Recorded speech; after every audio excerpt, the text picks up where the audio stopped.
पिछली क्लास में हमने आप लोगों को बताया था घन क्रिस्टल निकाय।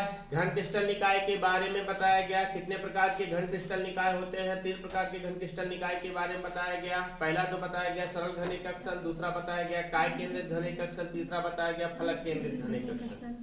उसके बाद हमने आप लोगों को बताया था कि एककक्षल के गोलक मॉडल, स्पेस फिलिंग मॉडल, एककक्षल के गोलक मॉडल, स्पेस फिलिंग मॉडल में हमने बताया था कि यदि हम क्रिस्टल जालक बिंदुओं को यदि हम गोलकों के रूप में प्रस्तुत करते हैं, जालक बिंदुओं को यदि हम गोलकों के रूप में प्रस्तुत करते हैं, किसमें? घन में जालक बिंदुओं को यदि हम गोलकों के रूप में प्रस्तुत करते हैं तो जो मॉडल प्राप्त होता है उसे हम क्या कहते हैं? स्पेस फिलिंग मॉडल या गोलक मॉडल के नाम से जाना जाता है। उसके बाद हमने थोड़ा सा आपके बारे में इसके बारे में चर्चा किया था कि घन क्रिस्टल निकाय में एककक्षल मतलब एकक कोशिका में परमाणुओं की संख्या की गणना करना। एकक कोशिका में परमाणुओं की संख्या की गणना करना। परमाणुओं की संख्या की गणना करने के लिए हमने 3 नियम बताए थे, लिखाए नहीं थे, फिर बता दिए थे। आज हम इसको दोबारा बता देते हैं, फिर लिखा देते हैं। सबसे पहला नियम ये बताया गया था कि परमाणु घन क्रिस्टल निकाय में घन के कोनों पर पाए जाने वाले परमाणुओं का 1/8वां अंश ही 1/8वां अंश ही उस घन के लिए होता है। कितना अंश लिखेंगे? पहला, कोनों पर उपस्थित परमाणुओं का कितना? 1/8वां अंश उस घन के लिए होता है। उस घन के लिए होता है। इसका एग्जाम्पल भी हमने बताया था कि सरल घन एककक्षल में आपको पता होना चाहिए, सरल घन एककक्षल में संपूर्ण परमाणु अर्थात कह सकते हैं कि समस्त परमाणु कहाँ पाया जाता है? सिर्फ कोनों पर पाया जाता है। सरल घन एककक्षल में परमाणु कहाँ पाया जाता है? सिर्फ कोनों पर पाया जाता है। कुल मिलाकर के कितने कोने होते हैं? 8 कोने होते हैं और प्रत्येक कोनों पर उपस्थित परमाणुओं का 1/8वां अंश, मतलब अगर इस पर एक परमाणु उपस्थित है तो इसका इतना अंश ही इस घन के लिए होगा, इतना अंश इस घन के लिए होगा और शेष अंश दूसरे घन के लिए होगा। तो इसका 1/8वां, इसका 1/8वां, इसका 1/8वां, इसका 1/8, सबका कितना? 1/8वां। तो 1/8वां सबका होता है तो 8 है सबका 1/8वां भाग, तो बराबर कितना परमाणु? 1 परमाणु होगा सरल घन एककक्षल में। दूसरा नियम बताया गया था कि केंद्र में उपस्थित परमाणुओं का समस्त भाग उसी घन के लिए होता है। बताया था हमने, दूसरा नियम हमने बताया था, क्या बताया था? केंद्र में उपस्थित परमाणुओं का समस्त भाग उसी घन के लिए होता है। मतलब किसी दूसरे घन के लिए नहीं होता है, उसी घन के लिए होता है।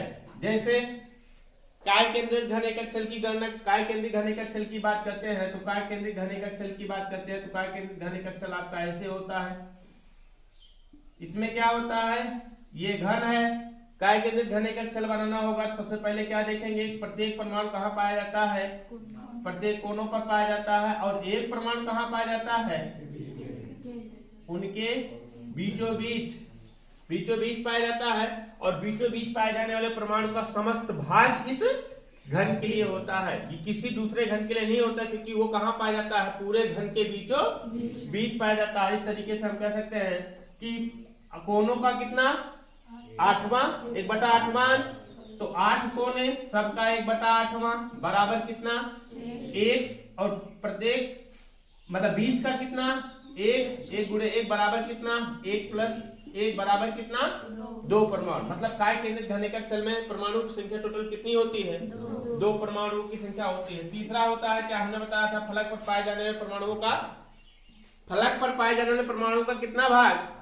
1/2 भाग। मतलब कि आधा भाग उस परमाणु के लिए होता है, आधा भाग किसी दूसरे परमाणु के लिए होता है। तो लिखेंगे क्या यहाँ पर हम?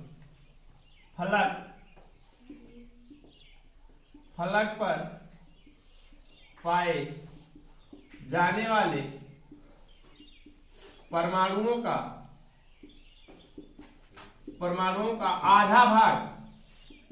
आधा भाग उस घन के लिए होता है। कितना भाग? आधा भाग उस घन के लिए होता है ना। तो देखते हैं, फलक बनाते हैं, फलक केंद्रित घन एकक स्थल बनाते हैं, फलक केंद्रित घन एकक स्थल बनाते हैं, दिखाई दे रहा है? फलक केंद्रित घन एकक स्थल बनाते हैं। फलक केंद्रित घन एकक स्थल में हमने बताया था एक एक परमाणु कहाँ पाया जाता है? कहाँ पाया जाता है? कोनों पर पाया जाता है। एक एक परमाणु कहाँ पाया जाता है? कोनों पर पाया जाता है। उसके बाद एक एक परमाणु कहाँ पाया जाता है? प्रत्येक फलकों पर, प्रत्येक फलकों पर पाया जाता है।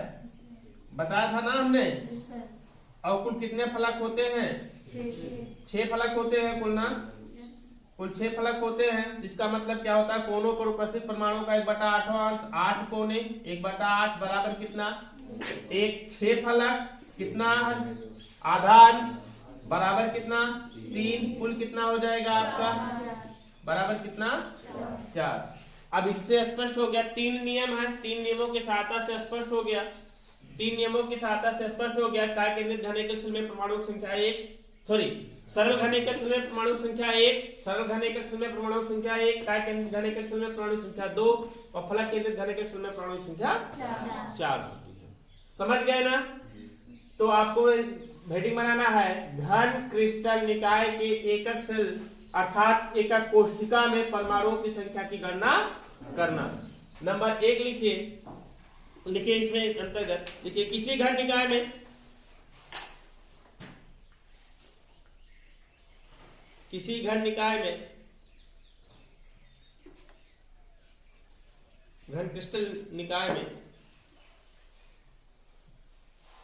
निकाय के, देखिए किसी घन क्रिस्टल निकाय के एकक सेल में, एकक सेल में, एकक सेल में परमाणुओं की संख्या Z की गणना,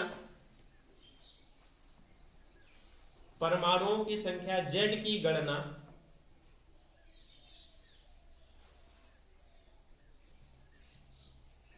निम्न तथ्यों के आधार पर की जा सकती है।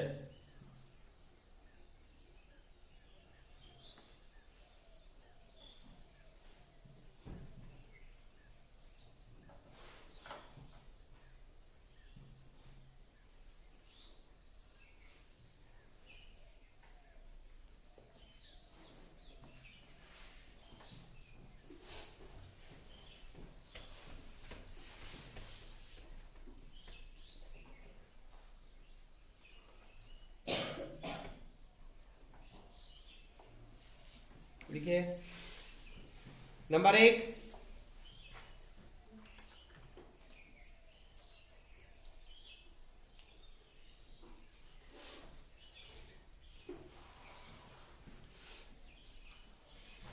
देखिए नंबर 1, कोनों पर उपस्थित परमाणुओं का 1/8वां अंश उस घन एकक सेल के लिए होता है।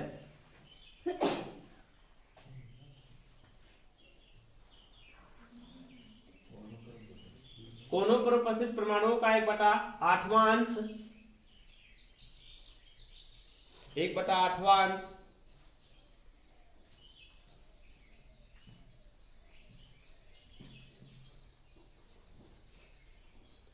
एक बटा आठवां अंश उस घन एकक सेल के लिए होता है।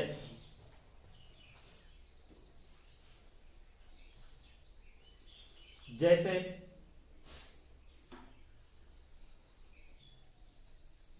सरल घन एकक सेल में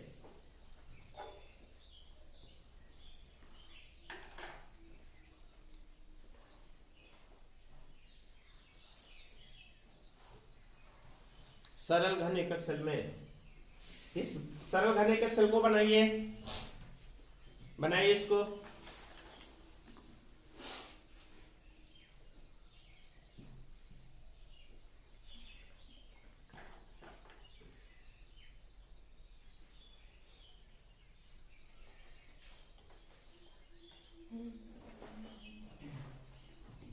बनाए? फिर यहां पर लिखेंगे कैसे, निकालेंगे कैसे इसको। कोनों पर उपस्थित परमाणु बराबर निकालेंगे कैसे, यहां पर निकालेंगे कैसे, यहां पर लिखेंगे कोनों पर उपस्थित परमाणुओं की संख्या बराबर 8 है ना। तो फिर लिखेंगे यहां पर क्या, एकक कोष्ठिका में उपस्थित अंश बराबर एकक कोष्ठिका में उपस्थित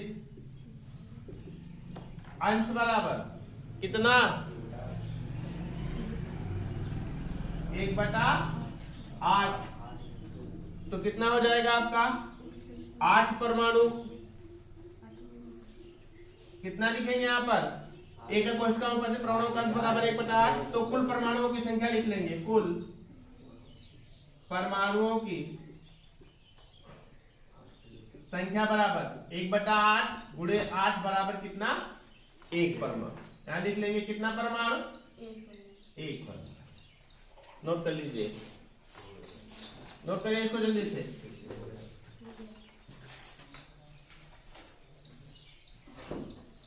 लिखे, अगला लिखिए नंबर 2, केंद्र में उपस्थित परमाणुओं का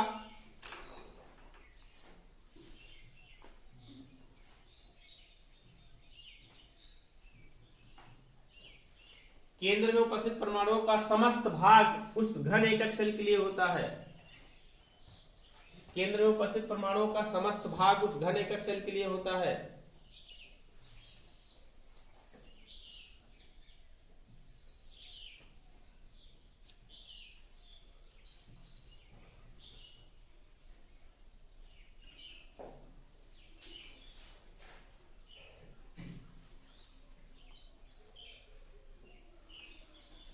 समस्त भाग उस घन एकक शेल के लिए होता है। इसको बनाइए,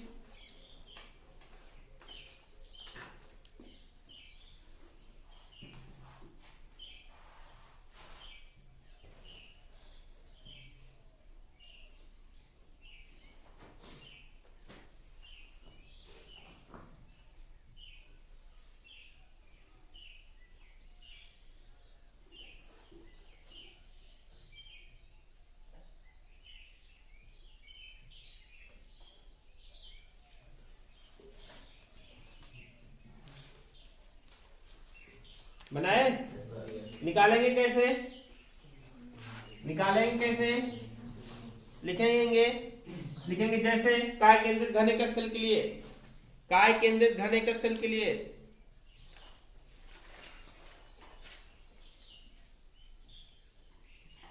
काय केंद्रित घन एकक शेल के लिए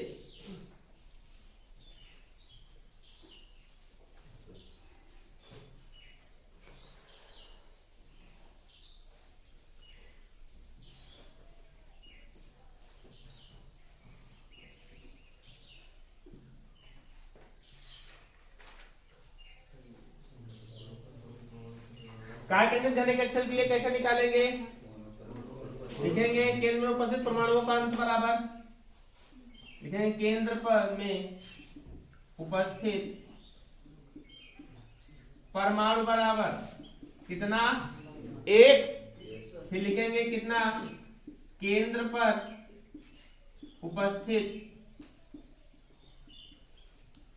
परमाणु बराबर 8 परमाणु का 1/8वां भाग बराबर 1।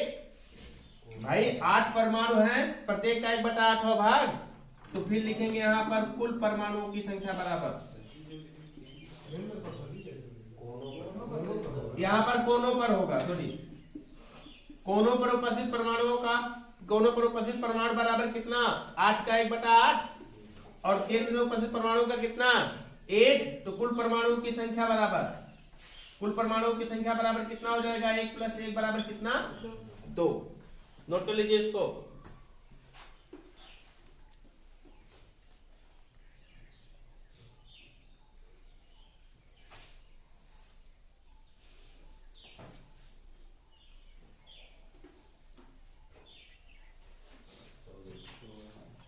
नोट किए,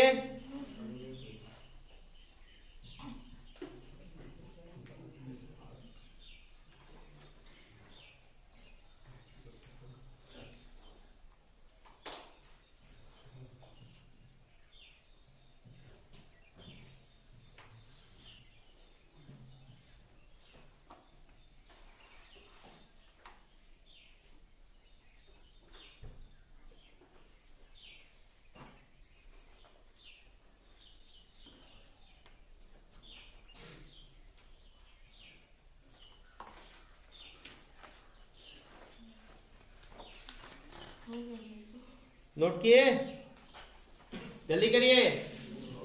अगला नंबर 3 नंबर लिखिए। फलक पर पाए जाने वाले परमाणुओं का, फलक पर पाए जाने वाले परमाणुओं का आधा अंश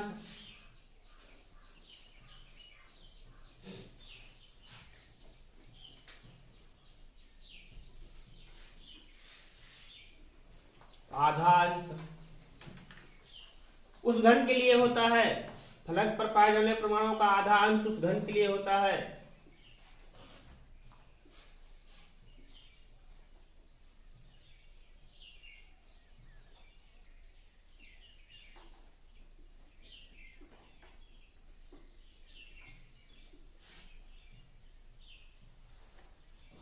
जैसे फलक केंद्रित घन एकक सेल के लिए, इसको बना लीजिएगा फलक केंद्रित।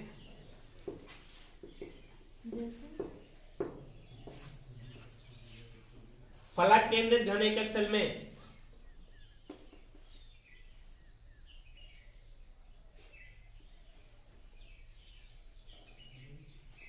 फलक केंद्रित घन एकक सेल में लिखेंगे यहां पर क्या, कोनों पर उपस्थित परमाणुओं का परमाणु बराबर, लिखेंगे यहां पर क्या, कोनों पर उपस्थित क्या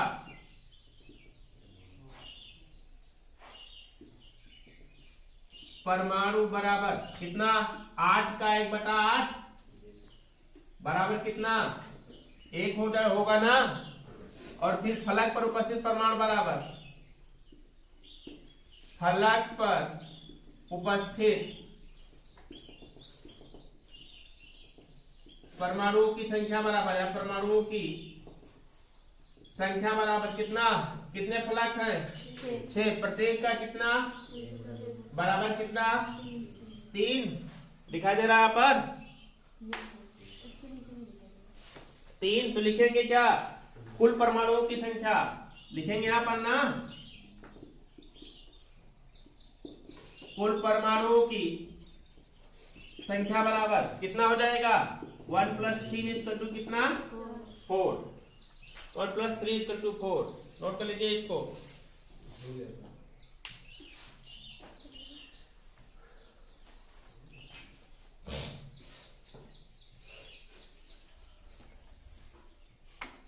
इसको गणना करना सीख गए ना आप लोग, अच्छे से सीख गए, अच्छे से इसकी गणना करना।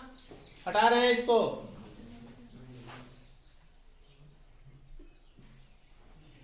हटाएं। इसके आधार पर आपको पता चल गया, आप लोगों को क्या पता चल गया, सरल घन एकक सेल में परमाणुओं की संख्या कितनी होती है, 1 होती है। सरल घन एकक सेल में परमाणुओं की संख्या 1 होती है। और काय केंद्रित घन एकक सेल में परमाणुओं की संख्या 2 होती है। और फलक केंद्रित घन एकक सेल में परमाणुओं की संख्या 4 होती है। परमाणु संख्या को यहाँ से प्रदर्शित करेंगे कैपिटल जेड से। किससे प्रदर्शित करेंगे, कैपिटल जेड से प्रदर्शित करेंगे। कैपिटल जेड से प्रदर्शित किया जाएगा परमाणु की संख्या की गणना करना। अब आगे इसी में पढ़ना है आपको संकुल दक्षता, पढ़ना है आपको क्या, क्रिस्टल संरचना और संकुलन दक्षता पढ़ना है आप लोगों को। यहाँ पर आगे क्रिस्टल संरचना और संकुलन दक्षता, संकुलन दक्षता ये क्या है, संकुलन दक्षता किसे कहा जाता है,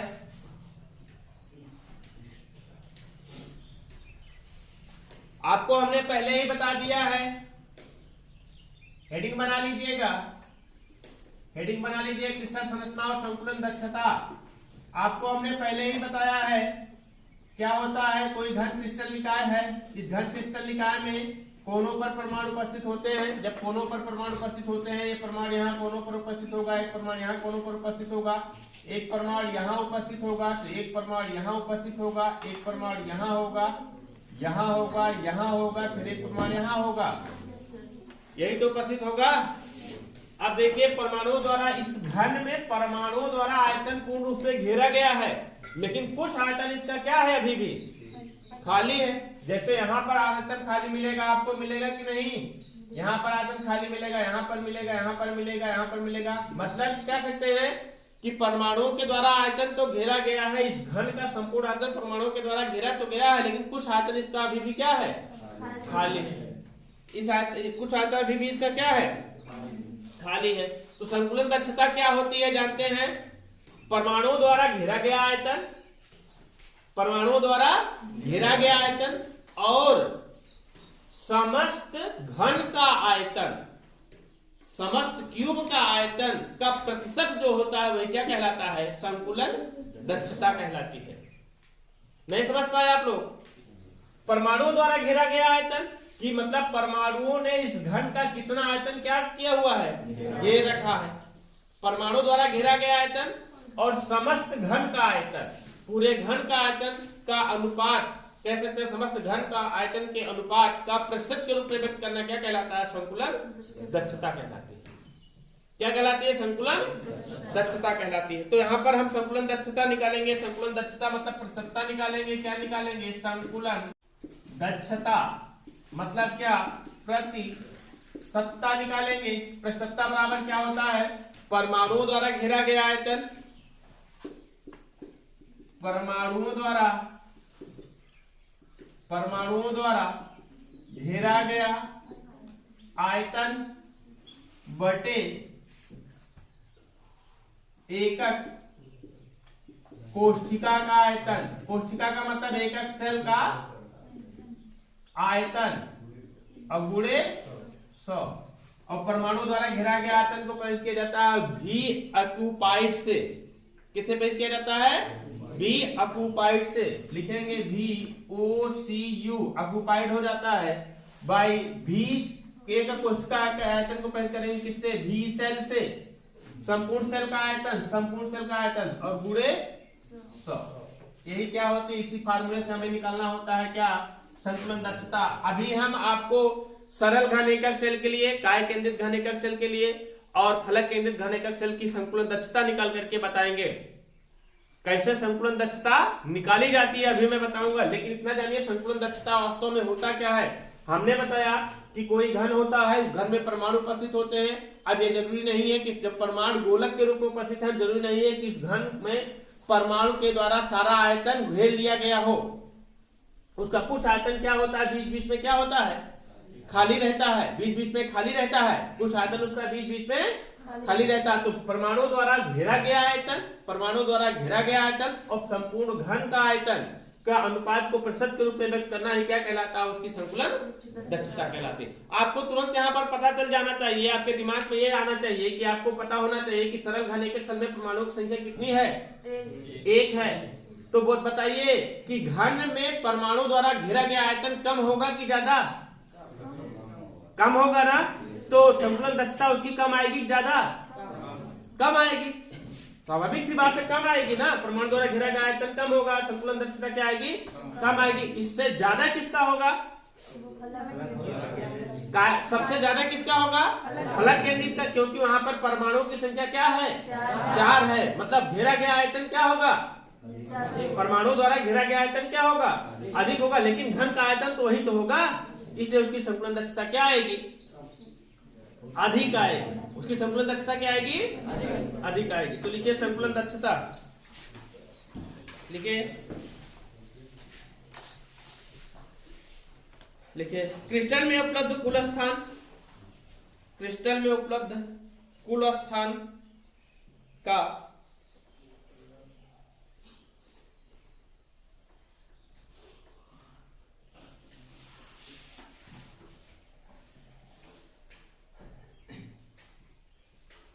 परमाणु द्वारा घेरा हुआ अंश, परमाणुओं द्वारा घेरा हुआ अंश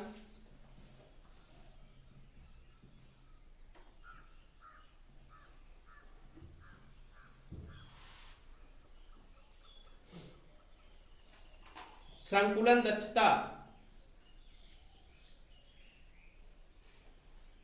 पैकिंग इफिशियंसी, इंग्लिश होती है इसकी पैकिंग इफिशियंसी कहलाती है। पैकिंग इफिशियंसी कहलाती है। संकुलन दक्षता प्रायः प्रतिशतता में व्यक्त की जाती है।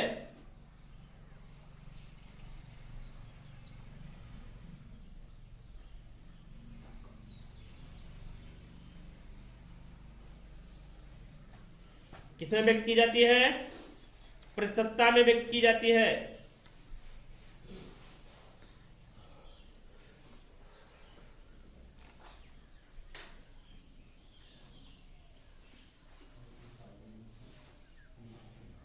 प्रतिशतता में व्यक्त की जाती है। देखिए, किसी क्रिस्टल संरचना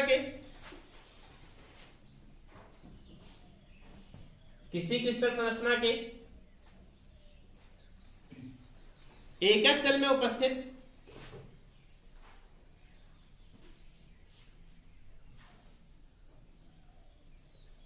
परमाणुओं द्वारा सेल का घेरा हुआ, सेल मतलब यही होता है बेटा कोष्ठिका, मतलब एकक सेल ना, घन। परमाणु द्वारा सेल का घेरा हुआ आयतन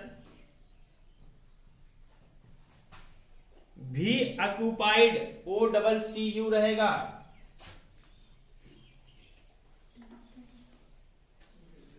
भी ऑक्युपाइड और एकक सेल का कुल आयतन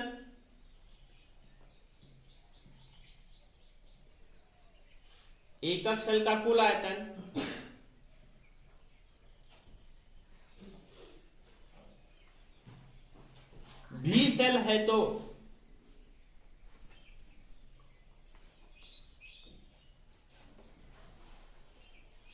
इसको नोट कर लीजिए। संकुलन दक्षता प्रतिशतता बराबर परमाणु द्वारा घेरा गया आयतन बटे एकक कोष्ठिका का आयतन गुणे 100। नोट करिए इसको। संकुलन दक्षता प्रतिशतता बराबर परमाणु द्वारा घेरा गया आयतन भाई एकक कोष्ठिका का आयतन गुणे 100। इक्वल के नीचे इक्वल लगाइएगा। V occupied by V cell into 100।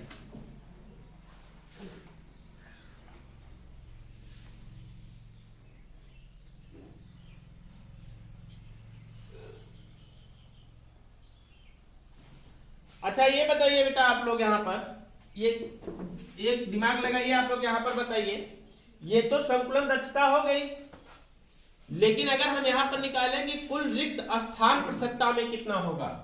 निकालेंगे यहाँ पर कुल रिक्त स्थान प्रतिशतता क्या होगा?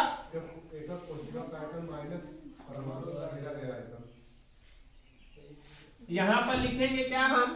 100 माइनस संकुलन दक्षता। भाई पूरा 100 है ना, और 100 में से आपने संकुलन दक्षता का प्रतिशत निकाला है कि नहीं? पूरा प्रतिशत निकाल लिया है ना आपने, इसको तो प्रतिशत में व्यक्त कर लिया है।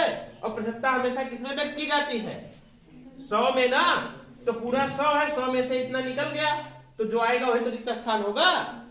तो 100 माइनस क्या हो जाएगा यहाँ पर? संकुलन दक्षता। होगा कि नहीं होगा? इसको भी नोट कर लीजिए। कुल रिक्त स्थान प्रतिशतता बराबर 100 माइनस संकुलन दक्षता।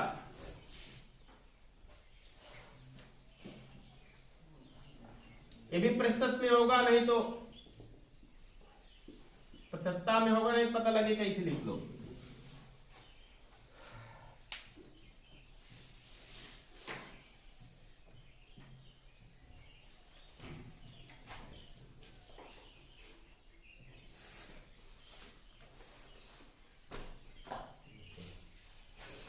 नोट किए? अब हम एक एक सेल की संकुलन दक्षता निकालेंगे, मतलब एक एक घन क्रिस्टल निकाय का, सरल घन एकक सेल का निकालेंगे, काय केंद्रित घन एकक सेल का निकालेंगे, फिर फलक केंद्रित घन एकक सेल की संकुलन दक्षता की गणना करेंगे। फलक केंद्रित घन एकक सेल की संकुलन दक्षता की गणना करेंगे। तो सबसे पहला लीजिए, हेडिंग बनाइए, घनीय एकक सेल में संकुलन दक्षता की गणना। घनीय एकक सेल में संकुलन दक्षता की गणना।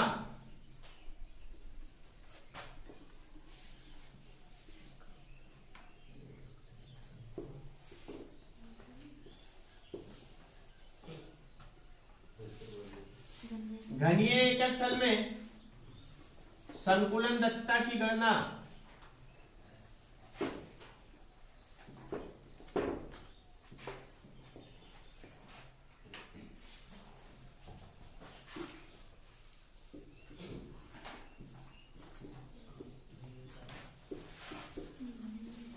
एकक सेल में संकुलन दक्षता की गणना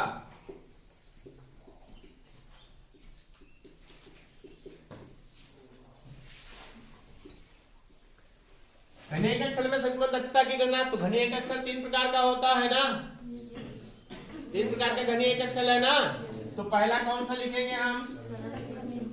सरल घन एकक सेल के लिए संकुलन दक्षता, सरल एकक सेल के लिए संकुलन दक्षता, सरल घन एकक सेल के लिए संकुलन दक्षता की गणना कैसे करेंगे? सबसे पहले तो हम लिखेंगे, देखेंगे सरल एकक घन होता कैसे है। ये सरल घन एकक सेल होता है ना। इस सरल घन एकक सेल में ये होता है, परमाणु कहाँ पर उपस्थित होते हैं भैया? कोनों पर उपस्थित होते हैं ना। एक परमाणु यहाँ पर उपस्थित है और एक परमाणु यहाँ पर उपस्थित है, और दोनों परमाणु एक दूसरे को क्या करेगा? स्पर्श करेगा। दोनों परमाणु एक दूसरे क्या करेगा? स्पर्श करेगा। लिखेंगे कि यहाँ पर ये घन है ना, ये क्या है आपका? घन है ना। लिखेंगे कि माना एकक सेल की भुजा की लंबाई बराबर a। पूरे यहां से यहां तक की भुजा की लंबाई कितना मान रहे हैं हम? यहां से यहां तक सबका a ही तो होगा। मतलब यहां से यहां तक कितना मान रहे हैं हम? a मान रहे हैं। सबका a ही होगा ना। एकक सेल के भुजा की लंबाई बराबर कितना हो जाएगा? a। फिर मान रहे हैं कि माना गोलक परमाणुओं की त्रिज्या, लिखेंगे कि माना गोलक परमाणुओं की त्रिज्या बराबर कितना? Small r। इस गोलक परमाणु की त्रिज्या मतलब यहां से यहां तक की दूरी कितना? और यहां से यहां तक की दूरी भी कितना हो जाएगी? क्योंकि परमाणु एक ही प्रकार का होगा कि नहीं होगा? एक ही प्रकार का परमाणु होगा कि यहाँ से यहाँ तक की दूरी r, यहाँ से यहाँ तक की दूरी r होगी कि नहीं होगी? और फिर यहाँ पर निकाल लेंगे क्या हम? क्या निकाल लेंगे? आपको पता होना चाहिए। अर्थात क्या हो जाएगा? ये पूरी दूरी कितना है? देखिए ये पूरी दूरी कितना है? a है ना, a है ना। और ये इसको कितने भागों में भाग किया गया? r। मतलब कि क्या हो जाएगा? a = 2r। होगा कि नहीं होगा? तो मतलब लिखेंगे 2r आया कैसे? a = कितना हो जाएगा? r + r बराबर 2r। होगा कि नहीं होगा? अब इस एकक सेल क्या है? घन है ना, घन है ना। और आपको पता होना चाहिए कि घन का आयतन होता कितना है? फार्मूला भुजा क्यूब। भुजा क्यूब का मतलब a क्यूब, यही तो होगा। तो लिखेंगे कि यहाँ पर घन एकक सेल का आयतन, घन एकक सेल का आयतन बराबर क्या होता है? आपको फार्मूला पता होना चाहिए। भुजा क्यूब, भुजा का मतलब a का क्यूब बराबर कितना हो जाएगा? a = कितना है आपका? a = 2r का क्यूब = कितना हो जाएगा आपका? 8r cube. होगा कि नहीं होगा? ये किसका आयतन आ गया? ये पूरा का पूरे सेल का आयतन आ गया ना। ये पूरे सेल का आयतन है, ध्यान दीजिएगा। ये पूरे सेल का आयतन है, पूरे सेल का आयतन आ गया है ये। अब हमें किसका आयतन निकालना है? पूरे सेल का आयतन का मतलब भी सेल आ गया है। ये पूरे सेल का आयतन आ गया ना। अब हमें किसका आयतन निकालना है? परमाणुओं का आयतन निकालना है। आपको पता होना चाहिए कुल कितने परमाणु उपस्थित होते हैं इसमें? 8 होते हैं। लेकिन अगर देखा जाए तो 8 को मिला करके कुल कितने परमाणु हैं इसमें? ओनली वन, एक परमाणु है ना। और ये गोलक के रूप में है, गोलक के रूप में है। और हम जानते हैं गोले का आयतन कितना होता है, गोले का आयतन कितना होता है 4/3 पाई आर क्यूब होता है ना। तो लिखेंगे हम क्या, गोलक का आयतन बराबर 4/3 पाई आर क्यूब। एक गोलक एक ही तो बनेगा, चाहे उसी को गोलक लिखिए चाहे लिखिए क्या, एक परमाणु, एक परमाणु का आयतन 4/3 पाई आर क्यूब। एक ही परमाणु से मिलकर के पूरा बना है कि नहीं बना है। हमने बताया कि इसमें टोटल मिला करके 1/8 इसका, 1/8 इसका, 1/8 सबका, 1/8 1/8 मिला करके कुल कितने परमाणु होते हैं, एक परमाणु होते हैं। मतलब क्या आ गया, ये परमाणुओं का आयतन आ गया, परमाणुओं का आयतन आ गया ना। मतलब संकुलन दक्षता निकाल लेंगे यहाँ पर। तो फार्मूला क्या हो जाता है, हमने बताया है संकुलन दक्षता इक्वल टू क्या बताया है आपको, V/π, मतलब कि परमाणुओं का आयतन। V/π मतलब किसका आयतन, परमाणुओं द्वारा घेरा गया आयतन, आयतन बटे एकक सेल का कुल आयतन ना, कुल आयतन और गुणे, और परमाणु द्वारा घेरा गया आयतन है कितना, परमाणु द्वारा घेरा गया आयतन है कितना। मतलब कि संकुलन दक्षता यहाँ पर निकाल रहे हैं हम, संकुलन दक्षता बराबर परमाणु द्वारा घेरा गया आयतन कितना है 4/3 पाई आर क्यूब। भाई परमाणु द्वारा घेरा गया आयतन कितना, 4/3 पाई आर क्यूब ना। और एकक सेल का कुल आयतन कितना, एकक सेल का कुल आयतन कितना है, तो क्या हो जाएगा 1 आर क्यूब गुणे 100। आर क्यूब क्या हो गया, कैंसिल हो जाएगा, ये ऊपर चला जाएगा ना, बटे क्या हो जाएगा 4/3 गुणे 1/8 गुणे पाई गुणे 100, यही हो जाएगा ना। और पाई की वैल्यू रख दो यहाँ पर 22/7, तो ये कट जाएगा, ये आ गया। और फिर देखिए 3 से इसको काट दीजिए, 3 त्रिका 9, 3 त्रिका 9, फिर 3 त्रिका 9, 3 त्रिका 9, ऐसे से आता रहेगा ना, है ना। और फिर 7 से काट दीजिए, 7 निकलने 7 और 7 4 11 ना, 7 4 11 ना,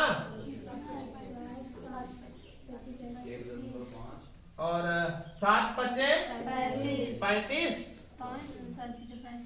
और फिर ऐसे आता रहेगा ना, ऐसे आता रहेगा 5 5 7 आएगा।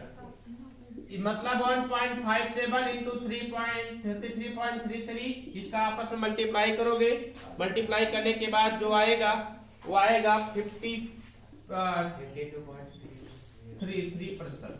यही हो जाएगा क्या आपके संकुलन।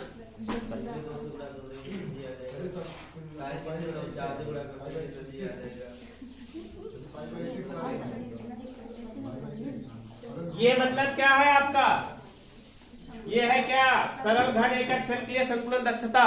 सरल घन एकक सेल की संकुलन दक्षता कितना आ गया 52.33%। यही हो गया, इसको नोट कर लीजिए आप लोग। कल हम आप लोगों को बताएंगे किसके लिए, काय केंद्रित घन एकक सेल के लिए, उसके बाद बताएंगे किसके लिए, फलक केंद्रित घन एकक सेल के लिए।